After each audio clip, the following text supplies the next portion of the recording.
Hello friends, मैं रीना स्वागत करती हूँ आपका आपके अपने YouTube channel to the point में।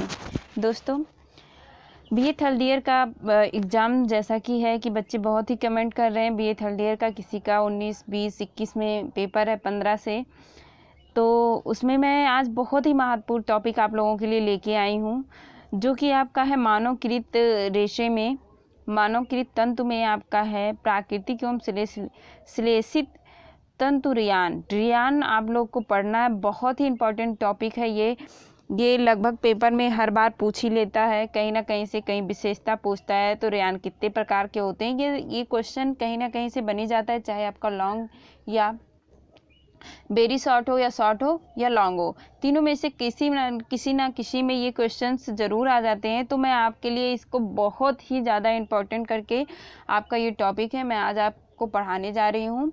आप लोगों से एक रिक्वेस्ट है कि आप लोग पढ़ते समय, मैं उतनी टाइपिंग तो आप करके दिखा नहीं सकती हूँ, तो आप लोग एक कॉपी लेके बैठा करिए। जो मैं बोलती हूँ उसको प्लीज़ आप लोग नोट डाउन कर लीजिए, जो कि आपके एग्ज़ाम में ये बहुत ही ज़्यादा आपको हेल्पफुल देगा।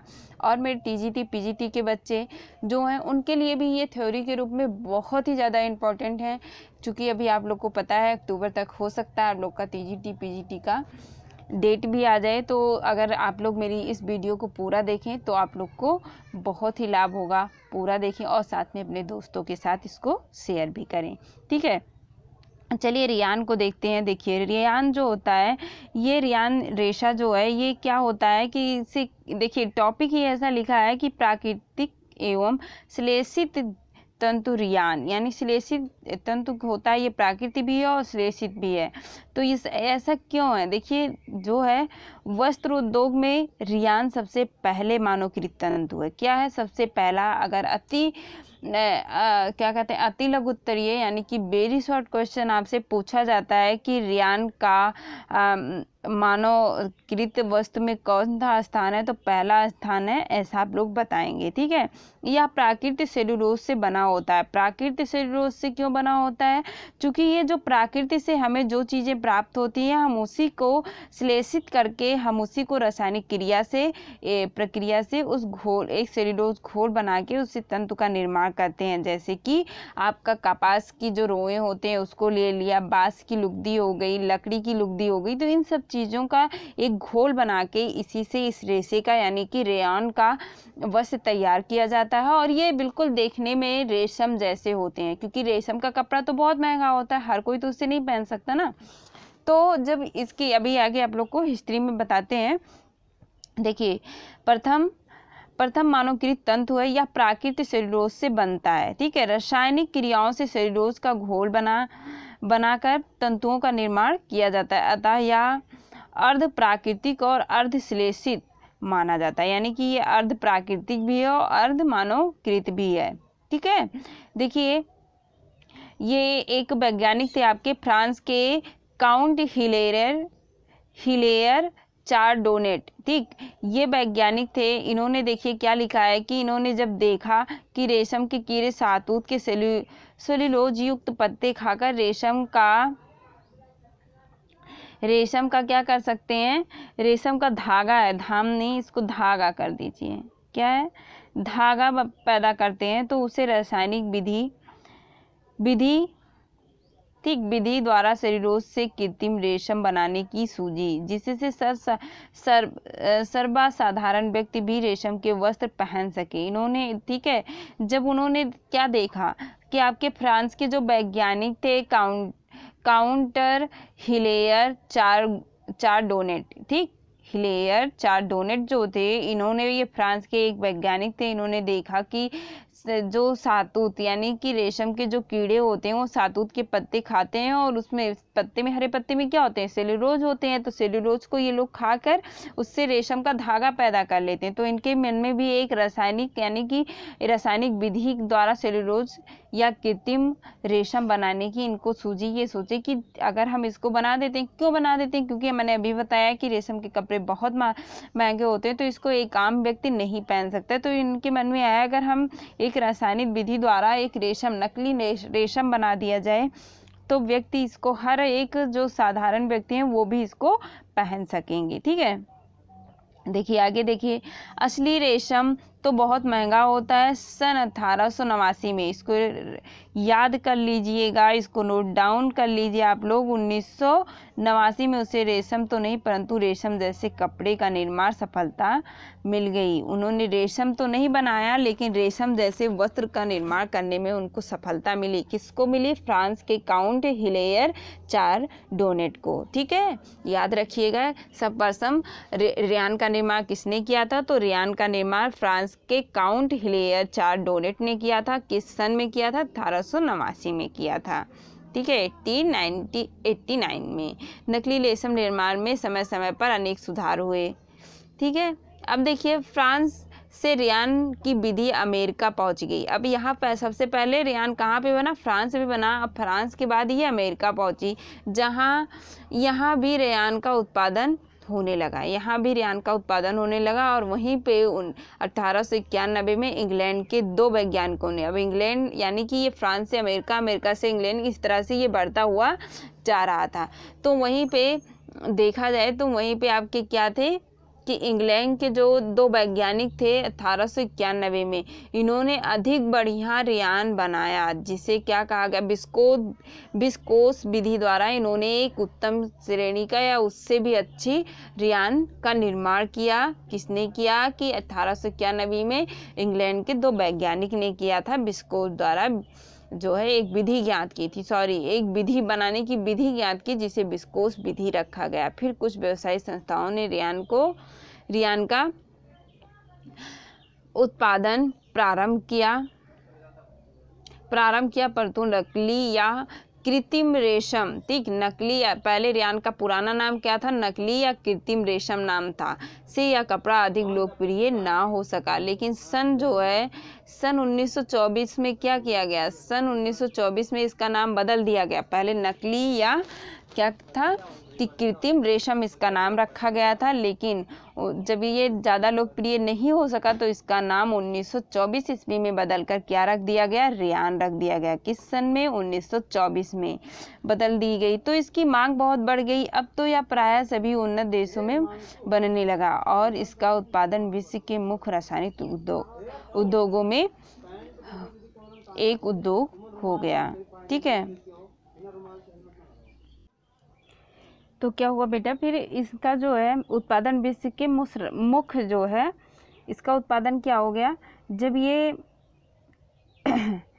इसका उत्पादन जो है विश्व के मुख्य रासायनिक उद्योगों में एक उद्योग बन गया। ठीक है, एक उद्योग बन गया। उसके बाद फिर ये रेयान जो है, रेयान के तंतुओं से बना कपड़ा पहनने की वस्त्र के लिए काम आता है। जैसे कि क्या होता है? साड़ियाँ इसकी उदाहरण हो गई, ब्लाउज भी बनते हैं, कमीज भी बनते हैं, फ्लेक्स भी बनते हैं और फ्रॉक आदि। ठीक, इन तंतुओं से देखिए गृह में पर्दों व गिलाफों के लिए भी प्रयोग किया जाता है। ठीक है, का कपड़ा बनता है। एक विशेष प्रकार का कपड़ा क्या होता है? टायर के निर्माण में भी प्रयोग किया जाता है। ठीक है, या अन्य उद्योगों में भी काम आता है। रेयान के निर्माण की विधियां उद्योग की दृष्टि से रेयान तंतु का निर्माण 3 प्रकार से किया जाता है। यानी कि अगर पूछा जाए रेयान के तंतु कितने प्रकार के होते हैं तो आपको 3 प्रकार बताना है।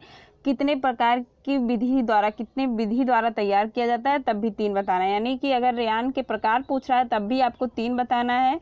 सेल्यूलोज सिंथेटिक रेयान, ठीक है, और विस्कोस रेयान, सेल्यूलोज सिंथेटिक या अर्थात विस्कोस विधि। ठीक है, यही आपका एक रेयान ये हो जाएगा, पहला हो गया। दूसरा आपका होगा कुपरामोनियम विधि। ठीक है, या कुपरामोनियम रेयान। तीसरा आपका है सेल्यूलोज एसीटेंट या एस्टोन सी विधि। ठीक है, तो ये तीनों विधि आप लोग नोट कर लीजिए। इसके बारे में मैं थोड़ा थोड़ा आपको बता देती हूँ, ज़्यादा मैंने लिखा नहीं है, मैंने टाइप नहीं किया है, मैं बता रही हूँ, आप लोग ध्यान से सुन लीजिए या कॉपी लेके नोट डाउन कर लीजिए। ठीक है, चलिए देख लीजिए यहाँ पे। सबसे पहले आपका पहला विधि क्या है? सेल्यूलोज या विस्कोस विधि। ठीक है, तो इसमें आपको क्या करना है? देखिए पहले विधि में देखिए सेल्यूलोज जो होता है, सेल्यूलोज की विधि में रुई के जो लिथर होते हैं और प्लस जो लकड़ी की लुगदी होती है, ठीक है, उसका प्रयोग लाया जाता है, यानी कि उसी को प्रयोग में लाकर कुछ रसायनों द्वारा उससे क्या बनाया जाता है, एक लसलसा घोल बनाया जाता है, घोल में परिवर्तित कर देते हैं। ठीक है, और इसी घोल से क्या करते हैं, तंतु का निर्माण करते हैं। किससे? अब आपका सेल्यूलोज विधि या विस्कोस विधि क्या होता है? सेल्यूलोज या इसको क्या कहते हैं, दूसरा विस्कोस। एक सेकंड रुकिए, यहाँ लिख देते हैं। ठीक, तो विस्कोस जो होता है ये क्या करता है, इसको क्या, इनमें दो चीज़ें क्या प्रयोग की जाती हैं इस विधि में, रुई के लीथर और प्लस जो रुई होते हैं उसको पानी में भिगोकर उसका जो एक वो बना लिया जाता है। ठीक है, उसी प्रकार आपकी लकड़ी की लुगदी होती है, इसको एक पदार्थ के रसायन में इसको भिगो के रखा जाता है कुछ दिनों के लिए, और ये इन्हीं रसायनों के घोल में क्या हो जाते हैं, लसलसे घोल के रूप में परिवर्तित हो जाते हैं। फिर इसको क्या करते हैं कि ये जब ये घोल जैसे, हाँ एक और आप लोग के लिए बहुत ही अच्छा है कि विस्कोस में क्या होता है, भारत में देख लीजिए विस्कोस किस तरह से तैयार किया जाता है भारत में। ठीक है, तो भारत में सबसे ज़्यादा बांस का प्रयोग किया जाता है। किसका? बांस का, और प्लस रुई की जो रोएं होती हैं, रुई की रोएं। ठीक है, इसका प्रयोग किया जाता है भारत में, याद रखिएगा, बांस और रुई की ले का प्रयोग किया जाता है। ठीक है, रोई का प्रयोग किया जाता है, इसमें रासायनिक क्रिया द्वारा इन पदार्थों को शुद्ध करके सेल्यूलोज इसमें से निकाल लिया जाता है। फिर सेल्यूलोज को क्या करते हैं, पतली पतली पट्टियों या चादरों की तरह बना लेते हैं, जो कि इसको ब्लोचिंग पेपर की भांति छोटी बड़े क्या करती हैं, बड़ी बड़ी शीटों की भांति दिखाई देने लगता है। ये लगभग कितनी लंबी होती हैं, जो इससे क्या करते हैं, जो इससे शीटें तैयार की जाती हैं। ठीक, जो पेपर प्लोटिंग जो पेपर तैयार किया जाता है वो कितनी लंबी होती हैं, 60 सेंटीमीटर की लंबी होती हैं। ठीक है, 60 सेंटीमीटर ये लंबी होती हैं और उतनी चौड़ी भी होती हैं। फिर इन पट्टियों को क्या करते हैं, क्षार की घोल में भिगो दिया जाता है। अब इनकी क्षारिकता क्या होती है, कम हो जाती है, फिर ये लुगदी बन जाता है। उसके बाद इन्हें नन्हे नन्हे टुकड़ों में काट लेते हैं। ठीक है, समझ में आ रहा है ना, इसको नन्हे नन्हे टुकड़ों में काट लेते हैं या विखंडित कर देते हैं। उसके बाद इसको क्या करते हैं, कुछ अवधि के लिए इसके ऐसे ही रख देते हैं, फिर इसमें कार्बन डाइऑक्साइड मिला दिया जाता है। क्या मिलाया जाता है, कार्बन डाइऑक्साइड मिला दिया जाता है। उसके बाद क्या करते हैं कि सेल्यूलोज सिंथेटिक होता है उसको बना लेते हैं। अब इन सिंथेटिक टुकड़ों को क्या करते हैं, सोडियम कार्बोहाइड्रेट हाइड्रेट के हल्के या सख्त जो घोल होता है उसमें इसको घोल देते हैं। फिर इस मिश्रण में क्या करते हैं कि उसके पश्चात लसलसापन आ जाता है। जब इसी कुछ दिनों के लिए उस मिश्रण को छोड़ देते हैं तब कुछ दिनों बाद इसमें लसलसापन आ जाता है। उसके बाद ये गाढ़ा घोल बन जाता है। अब इस विस्कोस जो आपका एक मिश्रण तैयार हो गया, लसलसा पदार्थ तैयार हुआ, इसको कटाई के लिए क्या करते हैं, एक होज में पंप करके पहुंचा दिया जाता है। एक होज होता है, यानी कि इस तरह से एक मान लीजिए कोई होल है, अब इसमें पंप करके इसको इसके अंदर डाल देते हैं। उसके बाद फिर इसमें पंप की जोर से क्या करते हैं, अत्यंत जो पंप ही जो कटाई की मशीनों में जो पंप लगा होता है उसमें पंप करते हैं, और पंप करने के बाद एक पंप की जोर से जो अत्यंत महीन छिद्रों वाली जो छन्नी होती है उससे ये निकलता है। जितनी प्रेशर आप डालोगे तो ऐसे ऐसे रहता है उसी के, यानी कि वो लसलसा घोल तो है ही है। जब आप उसको ऐसे पंप करोगे, प्रेशर दोगे, तो वो लसलसे ऐसे उसमें से महीन महीन से धागे निकलने लगते हैं। ठीक है, तार निकलते हैं और ये सल्फ्यूरिक अम्ल के घोल में इसको गिरा दिया जाता है। सल्फ्यूरिक अम्ल की घोल में इसको गिराया जाता है। मेरी बात ध्यान से सुनिए, आप लोग इसको लिख लीजिए, ये मैंने टाइप नहीं किया है, मैं सिर्फ आपको बता रही हूँ। ठीक है, सल्फ्यूरिक अम्ल की घोल में इसको गिराते हैं। फिर ये क्या होता है, जब जैसे ही सल्फ्यूरिक अम्ल की घोल में ये जाता है, ये क्या हो जाता है, ये कड़ा हो जाता है। क्या हो जाता है, कड़ा हो जाता है। ठीक है, फिर ये जम जाता है लंबे लंबे फिलामेंटों में। फिलामेंट क्या होता है, फिलामेंट लिख लीजिए। फिलामेंट किसे कहते हैं, ये पूछ भी सकता है आपका। तो फिलामेंट जो लंबे धागे तंतु होते हैं उसे फिलामेंट कहते हैं।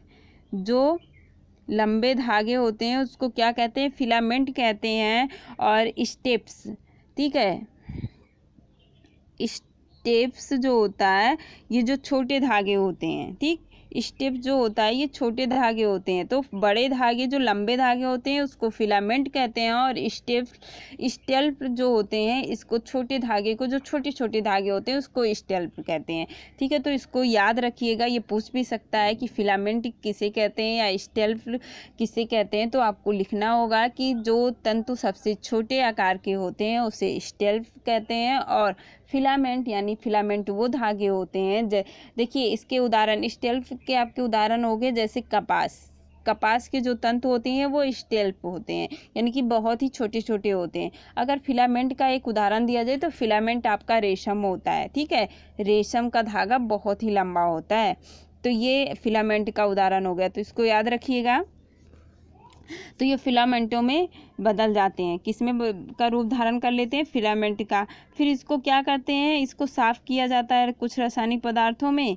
अभी ये पूरी तरह से तैयार हो गया। अब इसे काट कर वस्त्र बनाया जाता है। अगर मान लीजिए आपको स्टेल्प की ज़रूरत पड़ती है, यानी कि स्टेल्प छोटे धागों की ज़रूरत पड़ती है, तो इसकी कटाई इसको काट कर इसको स्टेल्प के रूप में बना लिया जाता है। कटाई होज में ये अम्ल के घोल में सेल्यूलोज का पुनः स्थापन के लिए क्या करते हैं, सल्फ्यूरिक एसिड में डाल दिया जाता है। तो इस तरह से आपका क्या हो गया, जो सोडियम होता है, सोडियम सल्फेट होता है, ये फिलामेंटों को क्या करते हैं, जमा कर सेट करते हैं। लेकिन ग्लूकोज को फिलामेंटों से और मुलायम और लचीला बना दिया जाता है, यानी कि ग्लूकोज में फिर से उसको भिगोया जाता है, और ये तंतु जो फिलामेंट होते हैं ये मुलायम और लचीले हो जाते हैं। और उसके बाद जिंक सल्फेट में क्या करते हैं, फिलामेंट को सुदृढ़ता प्रदान करते हैं। किसके लिए, जिंक सल्फेट, किसमें, जिंक सल्फेट में जो फिलामेंट यानी कि जो तंतु तैयार हुआ है उसे सुदृढ़ता प्रदान करते हैं और इसे लहरेपन लाते हैं। इस तरह से आपका विस्कोस विधि द्वारा धागा निर्माण किया जाता है। ठीक, अब आपका दूसरा प्रकार आपका है कुप्रामोनियम। क्या है, प्रामोनियम। ठीक, अब देखिए कुप्रामोनियम। अब कुप्रामोनियम में देखिए इस विधि में क्या करते हैं कि ये भी उसी विधि की तरह कुछ होता है, रेयान का प्रयोग इसमें नहीं होता है। इसके तंतु क्या होते हैं, निर्माण के लिए लकड़ी की लुगदी और कपास के रोए को साफ करके इन्हें क्रोलीन ब्लीच किया जाता है। ठीक है, क्रोलीन में क्या किया जाता है, ब्लीच किया जाता है। फिर अमोनिया, कॉपर सल्फेट और कास्टिक सोडे के नियंत्रित मात्रा में इसे सेल्यूलोज को घुलने के लिए डुबाया जाता है। किसमें घुलाया जाता है इसको अमोनिया, फिर कॉपर सल्फेट, फिर इसको क्या कहते हैं, कास्टिक सोडा में इसको डुबो के रखते हैं ताकि इससे एक सेल्यूलोज बनाया जा सके। अब क्या करते हैं कि ये इसको एक साफ नीला घोल बन जाता है। जब इन तीनों पदार्थ को मिलाया जाता है तो क्या होता है, एक नीला कलर का घोल बनता है। फिर इसको स्पिरिटो द्वारा क्या करते हैं, फिलामेंटों का निर्माण कर देते हैं। स्पिरिट क्या होता है कि एक जो वो होता है, इस घोल को उसी जो मैंने बताया था अभी कि एक पंप होता है उसके अंदर डाला जाता है और उसको पंप किया जाता है और उसमें से इस तरह से धागे ऐसे ऐसे निकलते रहते हैं। तो बस उसी को स्पिरामेंटो द्वारा इससे फिलामेंट निकाल लिया जाता है। फिर इसको एक कीप में पहुंचा दिया जाता है। फिर इससे कोमल क्या होता है, सॉफ्ट वाटर बहता है जिससे फिलामेंटों पर कुछ खिंच जाते हैं। ठीक, यही आपका क्या, इससे क्या हो गया कि देखिए इसके अणु सीधे होते हैं। इसके अणु कैसे होते हैं, सीधे होते हैं और कटाई में ये मशीनों में पहुंच जाते हैं, जहां कटाई से पहले अम्ल की जल से इसकी धुलाई की जाती है। अब देखिए तीसरा और लास्ट जो है सेल्यूलोज एसीटेट रेयान जो होता है, इसको किस तरह तैयार किया जाता है। ठीक है, एसीटेट रेयान जो होता है ये एक प्रकार का रेयान क्या होता है, सेल्यूलोज ये भी होता है। एसीटेट अम्ल और सल्फ्यूरिक एसिड जैसे उत्प्रेरक से ये सम्मिश्रण से बनता है। किससे बनता है ये देखिए जो आपका सेल्यूलोज एसीटेट होता है, ये सेल्यूलोज एसीटेट अम्ल और सल्फ्यूरिक एसिड से कुछ उसके उत्प्रेरक जो मिश्रण होते हैं उससे बनाया जाता है। इस विधि में लकड़ी की लुगदी या रुई के अत्यंत शुद्ध रोओं को एसीटेंट अम्ल से गुजारा जाता है। फिर क्या होता है, सल्फ्यूरिक अम्ल जो होती है वो कुछ रासायनिक क्रियाएं के पश्चात क्या हो जाता है, घोल कताई के लिए वाष्पीकृत वाष्पशील घोल बनाया जाता है, यानी कि उसे इतना वो पकाया जाता है कि उससे वाष्प निकलते हैं में डाला जाता है, तब ये घोल क्या होते हैं, छिद्रजार जो इस स्प्रे जो होते हैं उसके द्वारा एक तंतुओं का गर्म जो वायु होता है वो क्या होते हैं उसके समक्ष आता है और फिर क्या होता है, धागे का निर्माण होता है। ठीक है, ये वाष्पशील द्रव क्या बनते हैं कि भाप बनकर उड़ जाते हैं, फिर तंतुओं को मुलायम व लुगलुगदा बना के घोल में हवा के बुलबुले भी छोड़ देते हैं। ठीक है, तो इस तरह से आपका सेल्यूलोज एसीटेंट का निर्माण होता है। ये देखिए मैं थोड़ा से आप लोगों के लिए लेके आई हूँ उसके, देखिए विस्कोस रियान तंतु की जो है अनुप्रस्थ अनुदैर्ध्य कटाई जो होती है। ठीक है, इसको एक लंबा यानी कि इस तरह से लंबा काटा जाए तो इसकी क्या होती है कि इसकी संरचना आप लोग को कुछ इस तरह से दिखाई देगा, किसका, विस्कोस का। ठीक उसी प्रकार इसे जब अनुप्रास्थ काट में काटा गया तो उसकी संरचना कुछ इस तरह से विस्कोस रियान तंतु की दिखाई दी।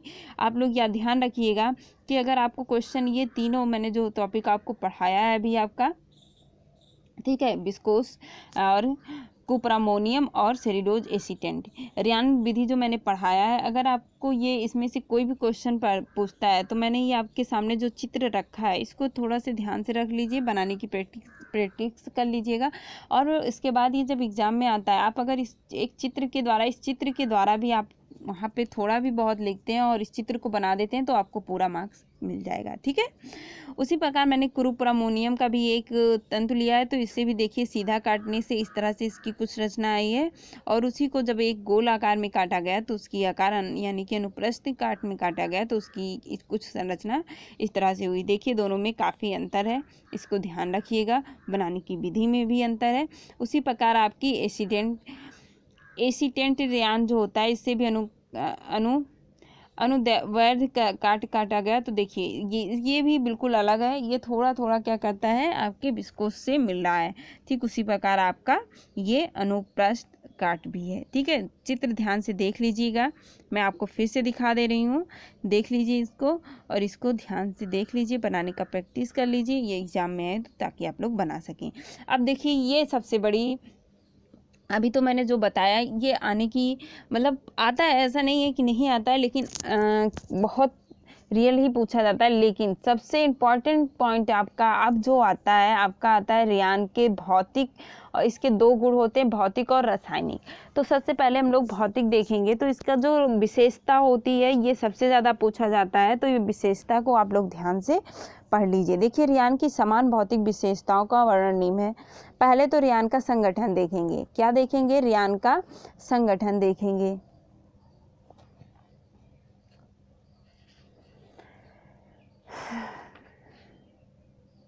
देखिए रियान के संगठन का, देखिए रियान का जो निर्माण होता है वनस्पति जन जो कच्ची सामग्री होती है, कच्ची सामग्री से होता है, इसलिए इसे क्या कहते हैं, अधिकांश भाग सेल्यूलोज का ही होता है। अन्य वनस्पतिजन प्राकृतिक तंतुओं के समान ही रियान तंतु का भी सेल्यूलोज तंतु ही कहा जाता है। ठीक, संगठन में आपको इतना लिखना है। संगठन का मतलब क्या होगा कि इसकी बनावट कैसे हुई है। ठीक है, संगठन का मतलब क्या हुआ कि इसकी बनावट कैसी है, तो मैंने आपको बता ही दिया किस तरह से ये बनाया गया।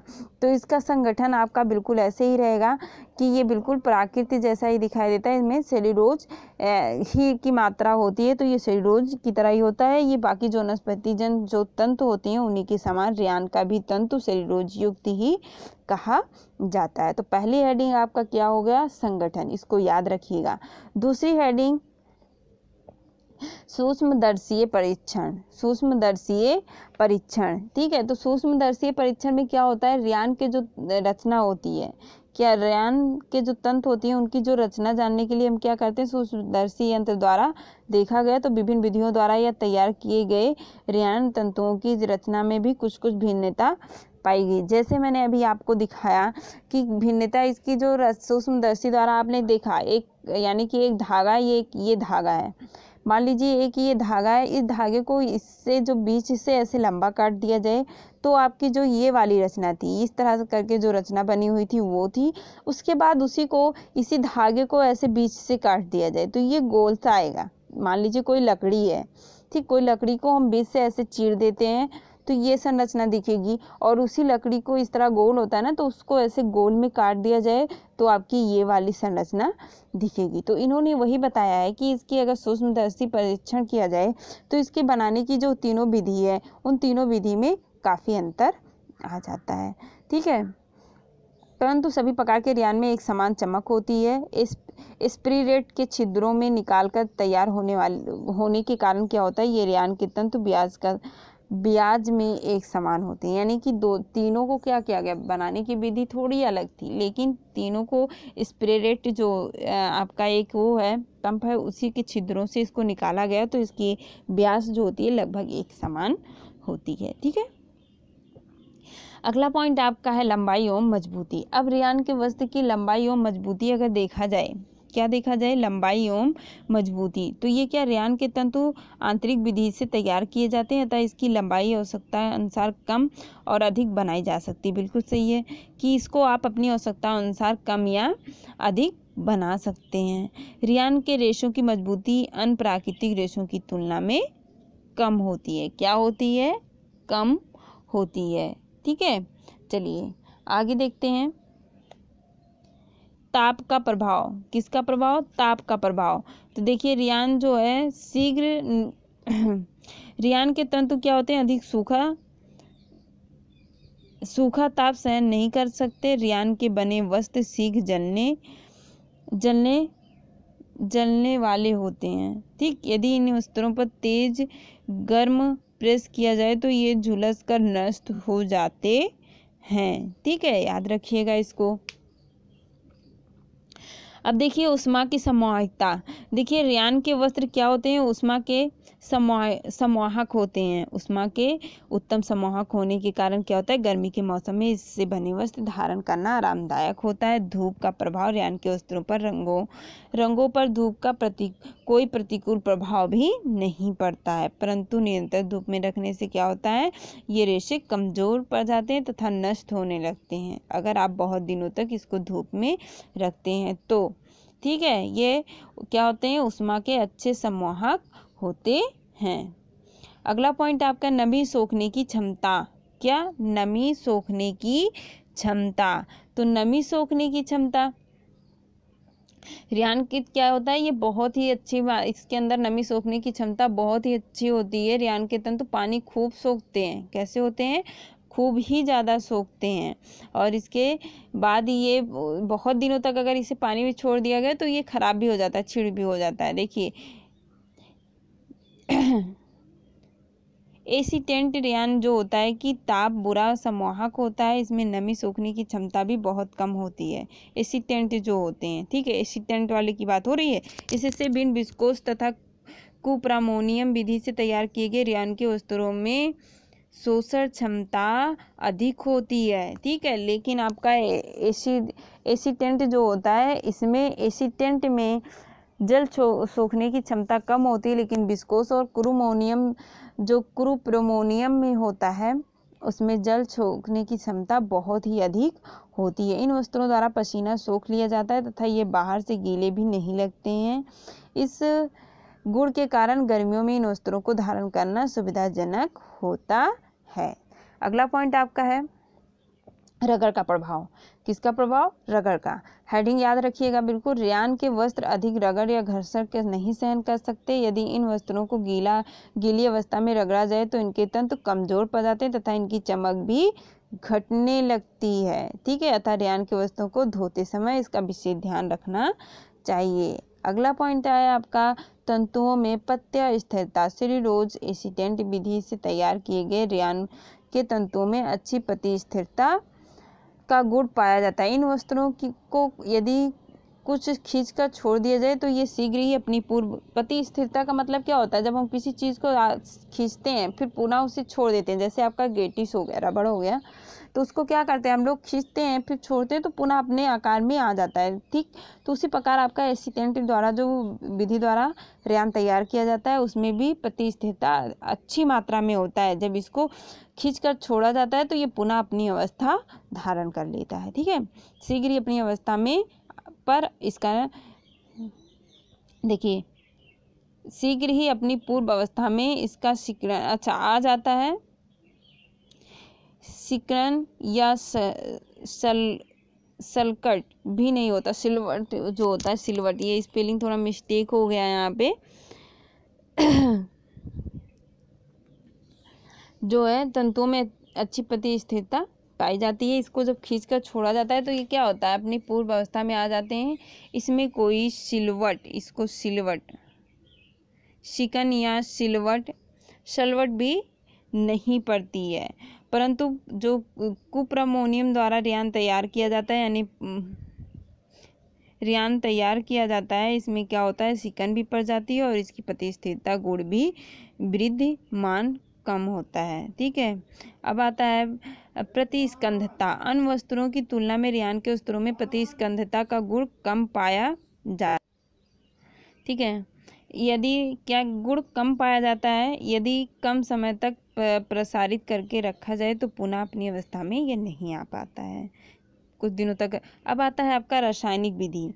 रासायनिक विधि में देखिए अम्ल का प्रभाव, तो रेयान के वस्तु पर कार्बनिक अम्लों जैसे एसिड तथा फार्मिक एसिड जो होता है इसका विशेष प्रतिकूल प्रभाव नहीं पड़ता है, परंतु तेज सल्फ्यूरिक एसिड, नाइट्रिक एसिड तथा हाइड्रोक्लोरिक एसिड के संपर्क में आने से वस्त्र नष्ट हो जाते हैं। ठीक है, ये देखिए यहाँ पे टाइपिंग में मिस्टेक हुआ है, ये छार है, क्या है, छार, हर जगह पे इसको छा, ये वाला छा बना, क्षत्रिय वाले छा। ठीक है, देखिए रेयान केवल हल्के छाड़ों को ही सहन कर सकता है, अतः इन पर हल्के छाड़ों वाले साबुन से ही धोना चाहिए। साधारणता के संपर्क में इस पर बुरा प्रभाव पड़ता है तथा ये क्या हो जाते हैं, कमजोर पड़ जाते हैं, पड़ने लगते हैं। ठीक है, अब देखिए रंग चढ़ाना। रेयान के तंतुओं में रंगों के प्रति अच्छी क्या होता है, रंग के प्रति क्या होती है, अच्छी सादृश्यता लिखना है यहाँ पे, इसको ऐसे कर दीजिए। ठीक है, और ये हो जाएगा, सादृश्यता पाई जाती है अतः इसके तंतुओं से बनने वाले वस्त्रों आसानी से भी रंग चढ़ाया जा सकता है। क्या किया जा सकता है, इसको आसानी से कलर किया जा सकता है। ठीक है, आगे बढ़ते हैं। देखिए फफूंदी लगना, क्या है, फफूंदी लगना। रेयान के वस्तु को लंबे समय तक गीले या नमी की अवस्था में रख दिया जाए तो इसमें क्या हो जाता है, फफूंदी लग जाती है, याद रखिएगा। फिर विरंजकों का प्रभाव, क्या है, विरंजकों का प्रभाव। अधिक तीव्र विरंजकों को रेयान के तंतु नहीं सह सकते। इसके लिए विरंजक के लिए हाइड्रोजन और ऑक्साइड को अपनाना ही उत्तम होता है। कौन से प्रकार, हाइड्रोजन ऑक्साइड को। ठीक है,